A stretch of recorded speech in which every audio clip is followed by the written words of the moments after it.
Pour mon 3e jour du défi 7 livres en 7 jours, j'ai choisi de lire Le Livre du voyage de Bernard Werber, donc un petit roman. Ça change un peu des bouquins de philosophie, de sociologie, des trucs un peu plus, ou même du développement personnel. Pour tout te dire, je suis pas très roman, j'en lis assez peu, et celui-là je suis tombé dessus par hasard en fait en allant chercher mes petits livres habituels voilà, dans les domaines que j'aime bien. Et je suis tombé dessus et j'ai lu la 4e de couverture qui m'a scotché.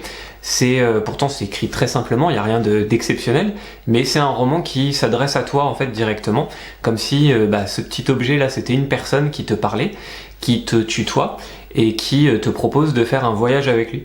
J'ai tout de suite accroché à ça, au concept, et en feuilletant un petit peu, j'ai vu qu'il n'y avait pas de personnage, c'était pas un roman habituel, en fait c'est toi le héros de cette histoire, c'est ce que te propose ce roman. Et donc au lieu de t'imaginer à la place de tel ou tel personnage, parce que c'est un peu aussi ça le but des romans parfois, c'est de s'identifier au héros. Par exemple dans L'Alchimiste, on s'identifie assez rapidement au héros, dans son voyage, dans sa quête. Et là t'as même pas besoin de faire cet effort, c'est vraiment un livre qui te prend par la main et qui limite te dit quoi faire. Et ce livre c'est une sorte de piège, parce qu'en fait quand tu commences à le lire, t'es vraiment pris dedans. Je trouve qu'il y a même limite un peu des techniques d'hypnose, les phrases sont très courtes, très dynamiques. Et en plus il y a tout un tas de suggestions comme ferme les yeux, respire, imagine-toi ceci ou cela. Et tout ça fait que tu te retrouves au cœur de l'action. Même les verbes, il y a beaucoup de verbes d'action qui te sont adressés, comme par exemple au tout début du roman, on te dit éteins ta télé, mets-toi dans une pièce calme. Voilà, le roman en fait il essaie de te charmer, de te faire passer un bon moment et de te mettre dans une certaine condition physique et psychique. Physique parce qu'on va même t'indiquer où t'installer, comment choisir ton lieu, etc. Et psychique parce que cette expérience, finalement c'est limite plus qu'une lecture, c'est une expérience qu'on te propose qui s'apparente à une introspection, un peu comme quand tu voyages en solitaire. Voilà, là le titre c'est Le Livre du voyage, ça s'apparente un petit peu à un voyage en solitaire où t'as pas forcément un compagnon ou une compagne à qui parler, mais c'est quelque chose où tu fais une sorte de voyage intérieur, et c'est ça qui est intéressant avec ce livre. L'expérience elle est psychique aussi parce que on te propose une sorte de dépassement de soi. Par exemple, dès le début, on t'indique de t'imaginer en fait au-dessus. Par exemple là, dans le cas où tu es en train de lire, tu es dans ton fauteuil en train de bouquiner, et on t'invite à faire comme si tu étais au-dessus de la pièce et à te voir en train de lire, à voir les gens, voilà. Donc il y a vraiment un dépassement de soi, il y a une espèce de division entre ton corps physique et ton âme ou ta conscience comme tu veux, et on t'invite à faire ce voyage dans ta conscience. Et finalement le livre du voyage, moi je l'ai ressenti comme ça, c'est une espèce de méditation où tu te laisses aller dans un flow, dans une énergie, dans un temps finalement qui s'arrête un peu. Le bouquin se lit très facilement en 1 heure à peu près. Moi j'ai mis un peu plus parce que j'ai pris quelques notes quand même pour la vidéo, mais si tu le lis d'une traite, ça va durer 1 heure et c'est une expérience qui va passer très vite. Le livre il se divise en 4 catégories, tu as 4 types de voyages. Le voyage dans les airs, au niveau de la terre, le feu et l'eau. Le voyage dans l'air, c'est plus une métaphore sur le fait de s'élever. Donc on t'invite à imaginer que tu es dans la peau d'un oiseau, etc.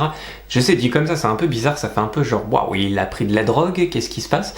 Non, le livre est très bien fait, ça t'invite à faire ça en douceur, etc. Là, dans la vidéo, c'est un peu brut, puis j'ai pas le talent de Bernard Werber.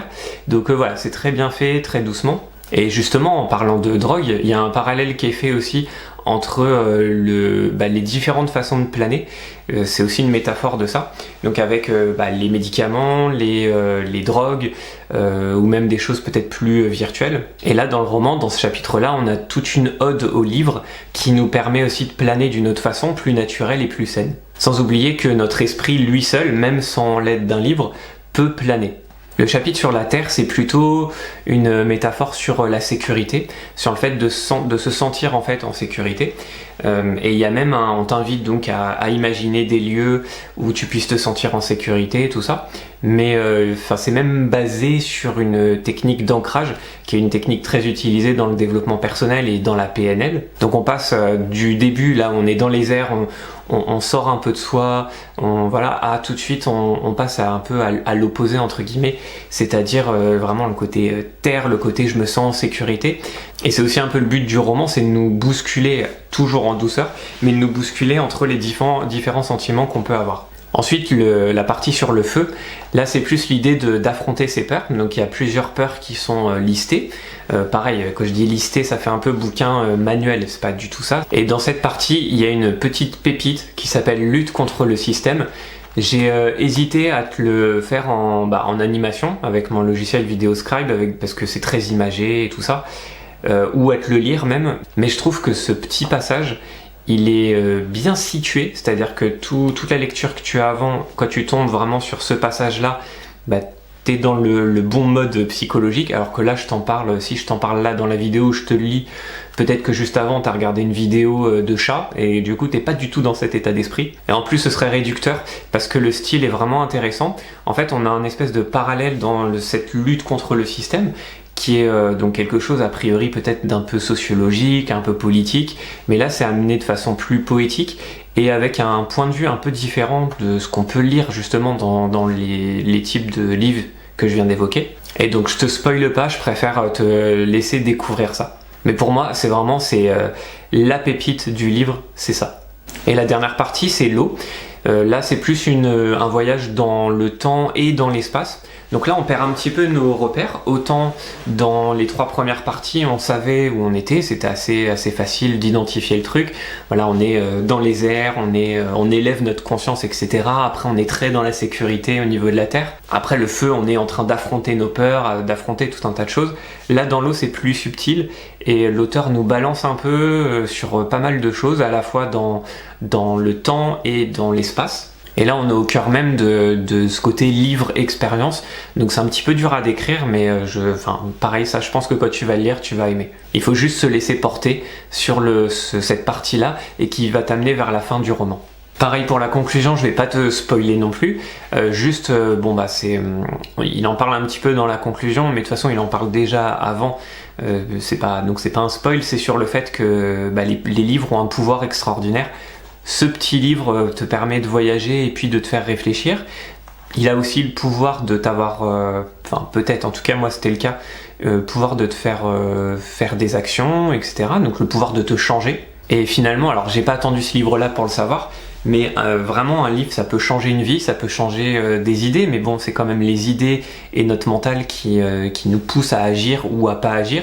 Donc plus que jamais, le savoir est une arme et les livres peuvent changer la vie. Donc je t'invite à lire ce petit livre si t'en es pas encore convaincu, ce sera peut-être la façon la plus simple de t'en convaincre. Et voilà, je te laisse là-dessus. Ciao!